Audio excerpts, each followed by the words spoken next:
Fingí ser la prometida de mi jefe para vengarme de él. Me llamo Lorena Díaz, tengo 32 años. Vivo con mi perrita Dulcie en un pequeño departamento ubicado en el centro de la ciudad, a 10 minutos de mi trabajo. Soy secretaria del CEO de la empresa Farré Internacional. Ramiro Farré, de 35 años, el CEO, siempre fue muy exigente conmigo. A veces llegaba de mal humor al trabajo y se desquitaba conmigo. Nada de lo que yo hiciera estaba bien. Siempre me criticaba de algo, pero no podía hacer nada al respecto. Solamente aguantar, porque solo yo sabía todo lo que me había costado llegar a donde estoy. Y estaba a un paso de lograr mi meta, fundar mi propia empresa. Ser secretaria de uno de los CEO más importantes del país no era algo menor, y obviamente me permitía ahorrar para tener el capital que necesito. Durante estos años aprendí mucho sobre negocios. Aunque mi jefe sea un amargado, no puedo negar que es un genio de los negocios. Durante estos 3 años que estoy trabajando aquí, jamás me miró a la cara. Solo era un robot para él. Siempre tuve mis prioridades bien establecidas, por lo que soportar un poco de sus desplantes y menosprecio no sería tan difícil, aunque había días en los que sí me dolía su maltrato. Pues sí, soy humana, no un robot como él creía. Cada día me esforzaba por continuar. Todos los días antes de salir al trabajo. Me miraba al espejo y me repetía a mí misma: puedes hacerlo. Eres capaz de esto y mucho más. Estás cerca, resistes. Un abrazo y besos de Dulcie eran mi dosis de energía todos los días. Amo a mi perrita porque me identifico mucho con ella, ya que las dos fuimos despreciadas por nuestras familias, pero aún así somos muy fuertes. Un día fui a casa de mi padre a decirle que me entregue lo que mi mamá me había dejado antes de morir y él se negó. Mi madre murió hace 2 años y siempre dijo que todo me lo dejaría a mí, su única hija. Pero papá se rehusaba a entregarme lo que me correspondía. Él se encargó de comprar abogados y escondió el testamento de mamá. Me dolía ver que no respeto ni respetaba aún después de muerta a mi madre. Porque mientras mamá luchaba con el cáncer, mi papá no tardó en encontrar una amante, una mujer interesada en todo lo que no le pertenece. Y también pensaba quedarse con todo lo que mi mamá logró conseguir en toda su vida, pero yo no se lo iba a permitir. Mamá luchó hasta el último momento. Yo sabía que ella no quería irse. No quería dejar a su única hija sola, pero siempre le decía que yo estaría bien, y que también lucharía por siempre estar bien. Mamá me hizo prometer que nunca permitiría que me maltraten y que lucharía por cumplir mis sueños. Una promesa que rompí, porque por cumplir mis sueños estoy permitiendo malos tratos de parte de mi jefe y de mi padre. Un día mamá se fue para siempre y quedé vacía por un tiempo, hasta que uno de los empleados de la casa me acercó un álbum de fotos de mamá.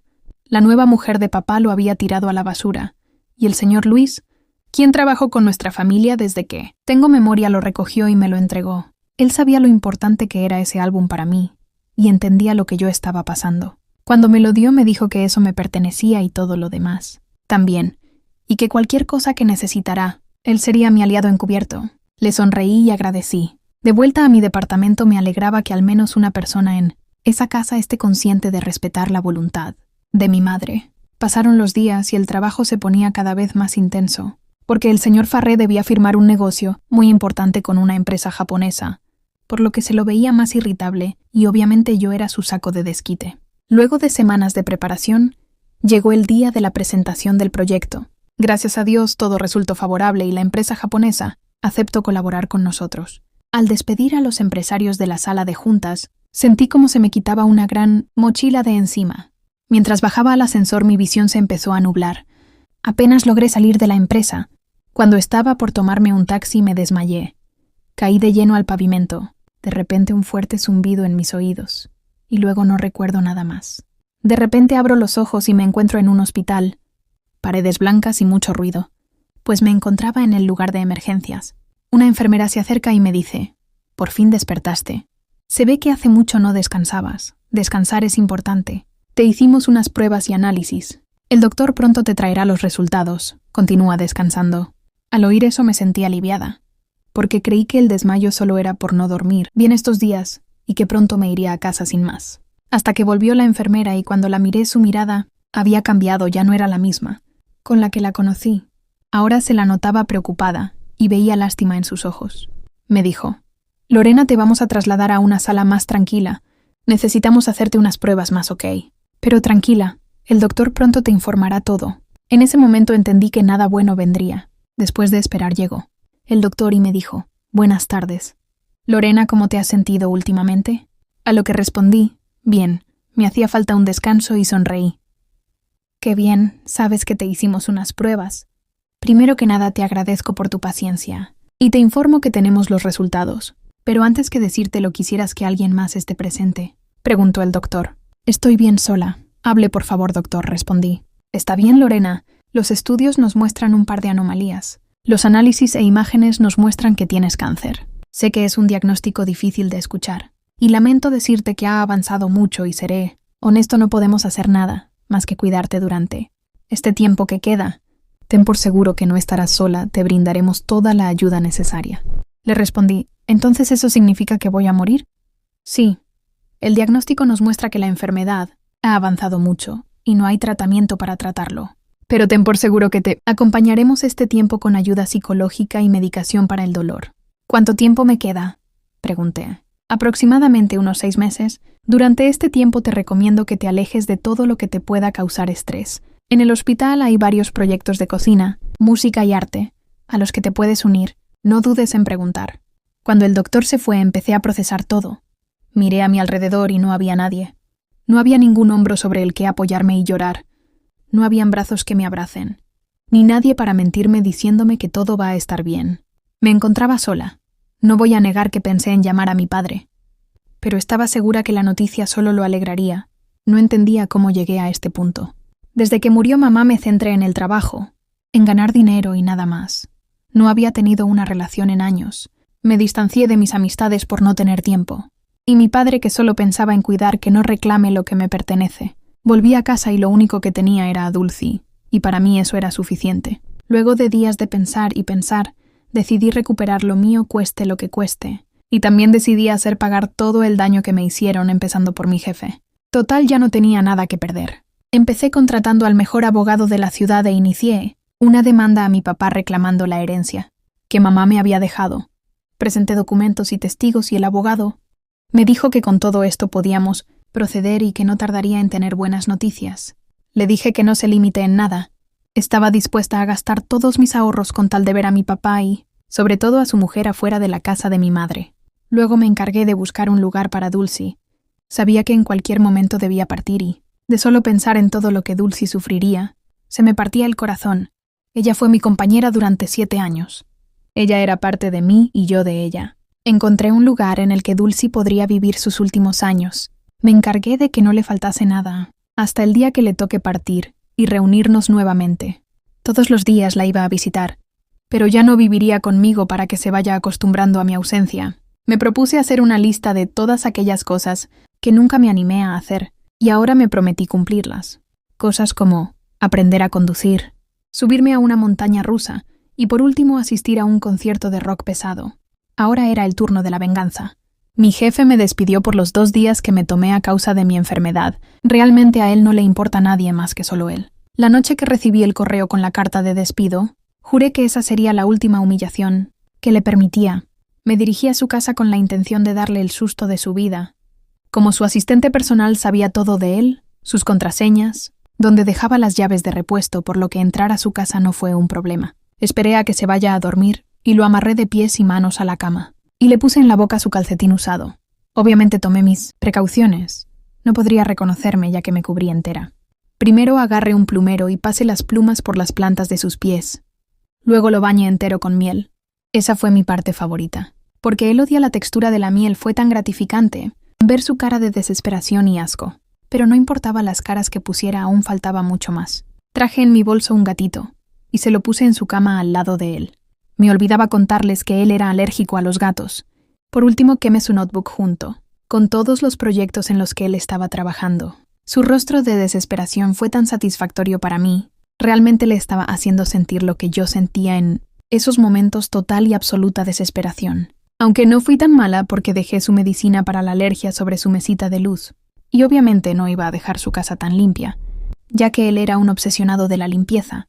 Compré por internet desechos de caballos y los regué por toda la entrada, y dejé un par sobre sus candelabros de lujo, de los cuales siempre presumía. Esa sería la última vez que lo vería. Salí sigilosamente de su casa. Me apresuré a llegar hasta mi auto. Sí, les conté que iba a aprender a manejar y lo estaba haciendo. Cuando me estaba yendo, veo por el espejo retrovisor a mi jefe con la cara hinchada por la alergia, todo sucio y gritando del asco. Había logrado soltarse el muy desgraciado. En fin, al menos le di su merecido, pensé. Cuando me estaba alejando escucho un disparo y veo cómo mi jefe cae al suelo. Al principio me asusté y pensé en salir rápidamente. Pero aunque odiaba a mi jefe no podía dejarlo morir allí. Retrocedí y lo subí al auto y lo llevé a urgencias. Al llegar me pedían autorización de algún familiar para poderlo operar, ya que el disparo fue en el estómago y debía ser tratado rápidamente.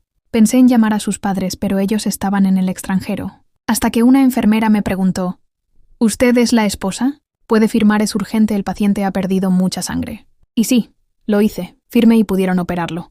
Luego de horas y horas de espera, salió el médico informándome que todo había salido bien. Al fin me sentí aliviada, pues quería venganza, pero no era una asesina. En el momento que estaba por irme, la enfermera me dijo: necesito que compres estos medicamentos. Son muy importantes para la recuperación de tu esposo. Sin más tuve que ir a comprarlos, pues sí me sentía culpable de lo que le había pasado. Sí, ahora yo me estaba culpando. Sabiendo todos los años de maltrato que ese hombre descargó sobre mí, aún así yo estaba empezando a sentir arrepentimiento.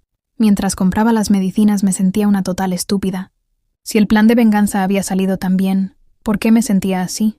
Y sí, fue por culpa del que disparó. Si no hubiera ocurrido lo último, a estas horas estaría disfrutando bien satisfecha de mi venganza. Pero por culpa de un tirador fantasma, toda mi venganza fue opacada. Me propuse buscar información sobre el incidente y planeaba ir con un excompañero de secundaria que ahora era policía para que me ayude, pero no podía levantar sospechas, ya que estaba tomando una identidad falsa como la esposa de don Ramiro Farré, dueño de una de las empresas más importantes del país. Sí, estaba acabada. Me metí sola en un gran problema. Así que no quedaba de otra que continuar con el papel. Debía ir a cuidarlo mientras se recuperaba. Y como era de malvado ese hombre, nadie se molestó en preguntar por él. Eso me hizo las cosas más fáciles. Al menos en el hospital podía actuar libremente. Después de 3 días, él finalmente despertó y cuando estaba por irme, él me agarró fuerte la mano. En ese momento creí que iba a matarme. Pero me preguntó: ¿quién sos? Logré soltarme y llamé al doctor. Luego de que lo revisara dijo que estaría bien, solo debía hacer reposo por un par de días. Al poco tiempo vino la enfermera y le dijo: «Qué afortunado es usted de tener una esposa que lo cuide. Y encima bonita». «¿Esposa?», preguntó Ramiro. «Sí, su esposa, ella lo ha cuidado con mucho esmero estos días, no se ha movido de su lado», respondió la enfermera. Ramiro me miró y me preguntó: «¿Es eso cierto?». Y sin dejarme responder, la enfermera dijo: «Sí, señor». «¿No la recuerda? Llamaré ya mismo al doctor». Cuando vino el doctor lo revisó y sí, efectivamente había perdido parte de su memoria de los últimos años, por lo que no podía recordarme. El doctor nos dijo que tomaría tiempo que recupere la memoria porque al caer al suelo, después del disparo se golpeó muy fuerte la cabeza, y eso lo había afectado gravemente. Pero después estaría bien, solo debíamos trabajar en ayudarlo en recuperar la memoria. Luego de días le dieron el alta y como su prometida tuve que acompañarlo a casa. Sí, le tuve que decir la verdad, que no estábamos casados aún, pero que sí nos comprometimos. Antes de llegar a su casa tuve que contratar un equipo de limpieza para dejar en orden su casa. Pero antes les pedí que sacaran fotos de todo para recordar mi dulce venganza. Ahora ya no era la esposa, pero como su prometida debía estar junto a él. Le propuse darle su espacio hasta que recupere la memoria, y me iría a quedar en otro lugar mientras tanto, pues esa era mi oportunidad de escapar de él. Pero el desgraciado no aceptó. Me pidió que me quede con él. No tuve más opción que hacer lo que él pedía. Pasaron los días y bueno, ya que iba a ser la prometida del señor Farré, tendría que hacer muy bien mi papel. Me fui de compras con una tarjeta ilimitada que él me dio. Me fui a los restaurantes más caros de la ciudad. Me compré las ropas más lujosas. Y esos días los viví muy bien. Demasiado bien, diría yo. Hasta que un día recibo una llamada del hospital. Era mi doctor. Me dijo que debía ir de inmediato a verlo. En el camino me imaginaba todo tipo de escenarios catastróficos. Habían pasado 3 meses desde que recibí mi diagnóstico. Pensé: ¿qué es lo que me espera? ¿Ya se acabó mi tiempo? ¿Ya es hora? Al menos ya había hecho la mayoría de las cosas que quería hacerme, dije a mí misma. Al llegar el doctor me dijo: «Hola Lorena, siéntate por favor. No sé cómo decir esto, pero quiero pedirte que respires hondo y me escuches. Hoy un paciente con cáncer terminal acaba de fallecer y lamentablemente no estaba diagnosticado. Y esa fue nuestra falla. Te llamé porque debo comunicarte que el diagnóstico que te dimos es erróneo. Nos equivocamos. Lorena, no tienes cáncer. Estás bien. Solo tenías gastritis». El señor que acaba de fallecer era quien tenía cáncer. Miré fijamente al doctor y no podía creer lo que estaba escuchando. ¿Realmente no voy a morir? ¿No estoy enferma?, pregunté. No, Lorena, estás bien, no estás enferma, respondió. Me levanté y salí lentamente del hospital sin saber cómo procesarlo. Al llegar a casa miré a Ramiro y me di cuenta lo que había hecho. Realmente esperaba que nunca recupere la memoria porque si no estaría acabada. Para aliviar un poco mi culpa me propuse investigar quién estaba tras del intento de asesinato de Ramiro. Me dispuse a ayudar a la policía en todo lo que necesiten. Fui a declarar y ya que tenía un ex compañero en la policía podía estar al día con cada información. Recordé que ese día fui en mi auto por lo que revisé la cámara y se veía claramente a un hombre rondar por la casa de Ramiro y luego quedarse afuera tras un árbol, porque me vio a mí salir de la casa. Y luego del disparo se podía ver un auto gris y la matrícula se veía borrosa. Pero si entregaba ese video debía explicar qué hacía saliendo de la casa del señor Farré y debía admitir que yo fui quien hizo todo el desastre en la casa. Luego de pensarlo decidí hacer lo que creía correcto. Entregué las grabaciones del auto a la policía. Y como era de esperar, las preguntas no tardaron en llegar. Les dije que estábamos jugando en uno de nuestros encuentros íntimos, que así lo hacíamos nosotros, y que luego iba a comprar unos condones, porque no nos alcanzó con los que teníamos. Mientras daba mi declaración, los policías no se animaron a hacerme más preguntas, hasta que uno de ellos me dice, si está bien, respetamos cada manera que tienen las parejas de expresar su amor. Pero lo que no entiendo es por qué antes del disparo se lo ve al señor Farré. ¿Salir gritando y enojado de su casa? ¿Me puede responder eso?, le dije. Es que es otro de nuestros juegos. Nos gritamos así para mantener el fuego hasta que yo volviera con más condones. El oficial me miró con cara de no creer nada de lo que le dije. Pero no tuvo más opción que terminar con las preguntas. Pasaron los días y mi abogado me dijo que había logrado que mi papá entregue el testamento de mi mamá y finalmente podía reclamar todo lo que me pertenecía. Luego de meses pude volver a casa de mi madre. Aparte de la casa, ella me había dejado una cuenta con una suma realmente razonable. Mi padre y su mujer debieron abandonar la casa y no los volví a ver más. Lo último que supe fue que estaban alquilando un departamento, y mi madrastra, al ver que ya no tenía nada, lo dejó. El señor Farré se había recuperado del disparo que recibió, pero no recuperó la memoria. Decidí terminar con la farsa, y le dije que ya no sentía lo mismo, y terminé nuestro compromiso ficticio.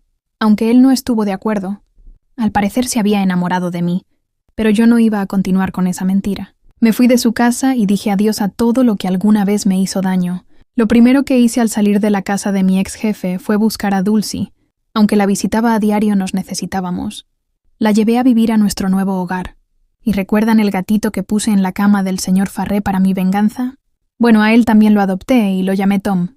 Ahora éramos Dulcie, Tom y yo, empezando una nueva vida. Pude abrir mi empresa de cosméticos. Entendía que sería un proceso que llevaría mucho tiempo, pero estaba feliz porque finalmente lo estaba logrando. La policía encontró a quien intentó deshacerse de Ramiro. Se trataba de un ex socio al que había defraudado, y si un enemigo más del montón del señor Farré, pues no era ninguna novedad. Agradezco al mal diagnóstico, porque así me animé a hacer lo que nunca me imaginé hacer. Hoy me siento libre, y mientras estoy en un concierto de rock pesado, voy planeando en tirarme, en paracaídas o hacer puenting, o quién sabe qué más se me ocurra.